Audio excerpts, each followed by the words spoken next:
오늘 아침 함께 묵상할 말씀은 마가복음 9장 33절에서 37절입니다. 제가 봉독하겠습니다. 가버나움에 이르러 집에 계실새 제자들에게 물으니 너희가 길에서 서로 토론한 것이 무엇이냐 하시되 그들이 잠잠하니 이는 길에서 서로 누가 크냐 하고 쟁론하였습니다.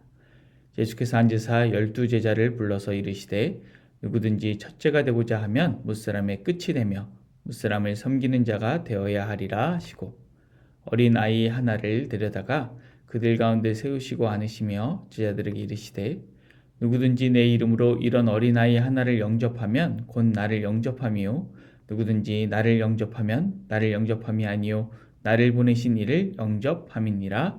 아멘. 샬롬. 네.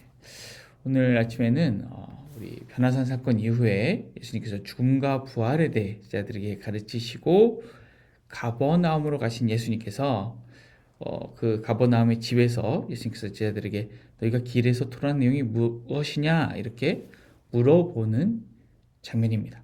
제자들은 거기서 이제 누가 크냐 하고 논쟁했습니다. 마가복음 9장 33절 한번 읽어보겠습니다. 가버나움에 이르러 집에 계실새 제자들에게 물으시되 너희가 길에서 서로 토론한 것이 무엇이냐 하시되 오랜만에 이제 가버나움으로 돌아왔죠. 집으로 돌아오면 어떻습니까? 이제 긴장도 풀어지고 편안하고 이런 것이죠. 그런데 지금은 그런 상황이 아닙니다. 이 제자 공동체가 아주 엄청난 긴장 가운데 있습니다. 예수님께서는 도대체 이 긴장감이 무엇인지 묻고 계신 것이죠. 너희가 길에서 토론한 것이 무엇이냐? 무엇을 토론했을까요? 34절 한번 읽어보겠습니다.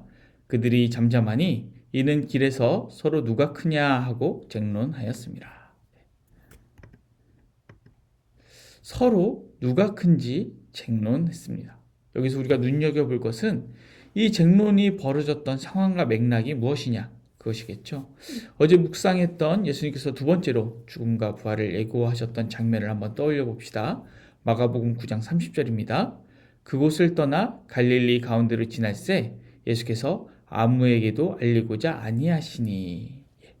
예수님께서 이제 변화산 사건과 그 이후에 일어난 모든 일들이 있던 장소를 떠나서 갈릴리 가운데로 지나가시는데 아무에게도 알리고자 하지 않으셨습니다.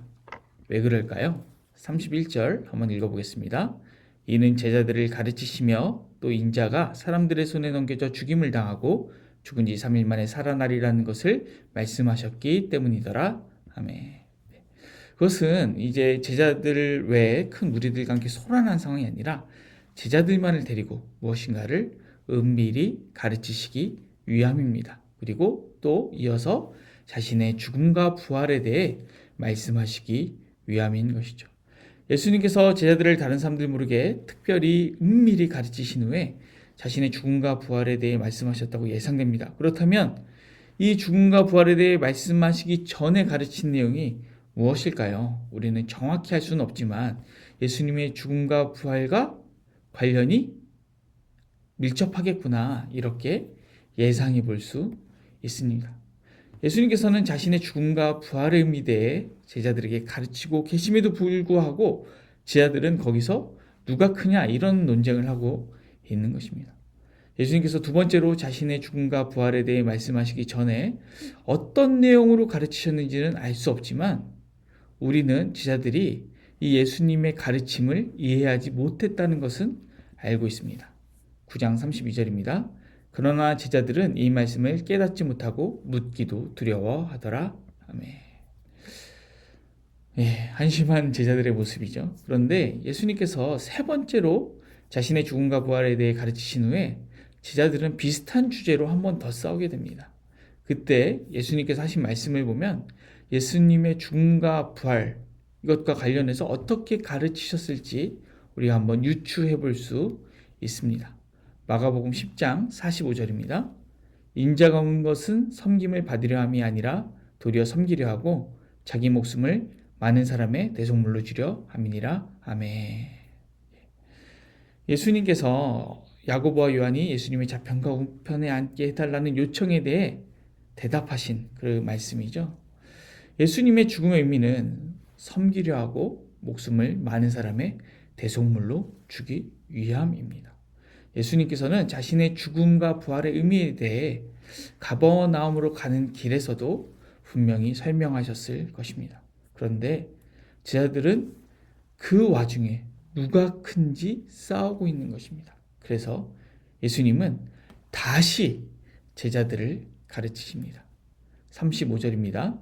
예수께서 앉으사 12제자를 불러서 이르시되 누구든지 첫째가 되고자 하면 뭇사람이 끝이 되며 뭇사람을 섬기는 자가 되어야 하리라 하시고, 첫째가 되고자 하면 섬기는 자가 되고 뭇사람이 끝이 되며 뭇사람을 섬기는 자가 되어야 된다, 이렇게 가르치신 후에 가장 귀한 교보제를 활용해서 그 의미를 더욱 정확히 말씀하십니다. 36절입니다. 어린아이 하나를 데려다가 그들 가운데 세우시고 안으시며 제자들에게 이르시되 누구든지 내 이름으로 이런 어린아이 하나를 영접하면 곧 나를 영접하며 누구든지 나를 영접하면 나를 영접함이 아니요 나를 보내신 이를 영접함이니라. 아멘. 어린아이 하나를 세우시고 안으시며 어린아이를 영접하는 것이 곧 예수님을 영접한 것이다. 그리고 예수님을 보내주신 하나님 아버지를 영접하는 것이다. 이렇게 말씀하십니다. 제가 가장 귀한 교보제라고 했지만 사실 당시의 어린이는 그렇게 귀하지 않았습니다.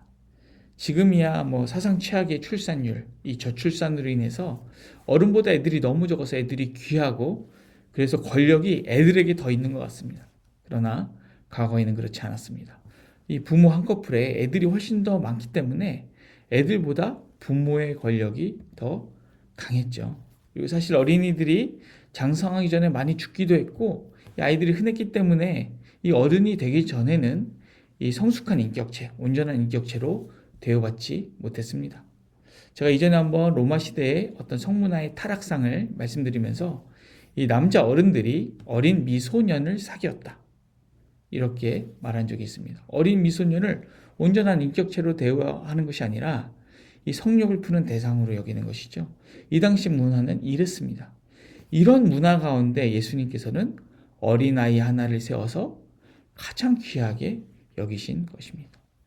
지금은 어린이가 귀하기 때문에 어린이를 귀하게 여긴다고 해서 오늘 말씀에 순종하는 것이라고 보기 어려울 수 있겠습니다. 그렇다면 지금 이 사회에서 가장 작은 자, 가장 무시당하고 가장 낮은 지위에 있는 사람은 누구이겠습니까?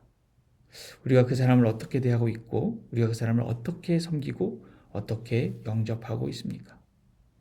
혹시 이 사회에서 가장 작은 자, 가장 무시당하고 낮은 지위에 있는 자가 너무 멀게 느껴지고 우리 공동체에 그런 자가 없다면 우리는 이 말씀을 어떻게 적용해야 될까요? 사실 이 말씀은 이 제자들이 누가 더 크냐 논쟁한 것처럼 우리가 어떤 대접을 받고 싶은지와 연결되어 있습니다. 여러분, 우리는 교회에서 어떤 대접을 받기 원하고 있습니까? 교회에서뿐 아니라 우리는 어느 공동체에서든지 인정받고 싶은 욕구가 있습니다. 더 높은 자리에 앉고 더 큰 자가 되고 싶은 그런 욕망이 있죠. 그런데 나보다 덜 수고하고 나보다 이 공동체에 덜 기여하고 덜 희생하고 덜 똑똑하고 덜 성숙하고 더 부족한 사람이 나보다 더 인정받는다면 우리는 어떤 기분이 들까요? 그것을 기뻐하고 행복해하는 사람은 없을 것 같습니다. 그런데 우리가 그러한 사람을 우리보다, 나 자신보다 높은 자리에 앉힐 수 있을까요? 더 인정해주고 더 대우해줄 수는 없을까요?